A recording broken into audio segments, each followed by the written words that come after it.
Abatuuze abangala ku kizinga ky'e Bussi mu disitulikiti y'e Wakiso baludde nga balajjaniya gavumenti olw'obutaba na ntambula ya ku mazzi ebagatta ku lukalu. Bano bagamba entambula ebadde eremesezza ekizinga kyabwe okukulaakulana. Tusabye emirundi mingi nga tusaba batuwe ffeeyi naye nga buteerere. Ne bagezaako n'otugamba nti ffeeri yaffe yiiyo bagisiize egenda kujja Bussi, twalabira awo ng'egenze.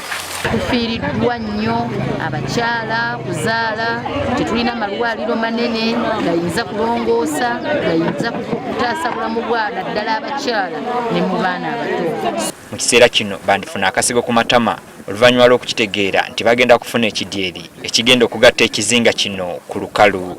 So twebaza Katonda era nze ng'omukulembeze mpulirira ddala essanyu n'amaanyi gavana bwazze okukakasa ensonga eyo nti abatuuze ab'ekizinga kino tugenda okufuna ekidyeri kisobole okutugatta ku mainland. Kati olwaleero abakulembeze okuva ku disitulikiti basisinkanya abatuuze ku mwalo gw'Eggulwe okwogerezeganya ku kifo ekituufu ekidyeri we kisobola okutuukira. Ekyo nalowooleza bakulembeze bannange kwe kujja wano, kwe kulaba omwami ono ndannyini wano, oyo yaluwa, oli yaluwa, n'oli yaluwa, mwamula aluwa, gundi aluwa, gundi aluwa, abalina ebyabwe wano. Ebitaliimu bigenda kuba bibiri, nze simanyi kulimba, ekisooka temuli kuliwa. Ekyo oba mukumakyo oba mu ttuntu kibagamba nga Matiya Lwakawani. Okay?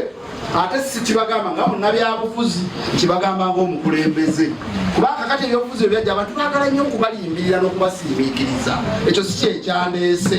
Abatuuze basabiddwa okwaniriza enteekateeka eno kubanga ekidyeri kibaweereddwa bazira kisa. Olwekyo nze njagala muno tuggyeemu sentiments z'ebyobufuzi, tuziggyemu ddala tunuulire ekintu kimu nti n'ekkanisa eno esobola okukula ng'agitadde awalala ng'ekigikuza si kirala kidyeri.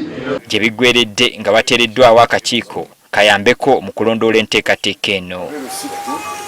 Enteekateeka y'ekidyeri kino esuubirwa okutandika mu mwezi ogujja nga kyakugoba ku mwalo gw'Eggulwe okuva ku mwalo gw'e Nakiwogo Entebbe.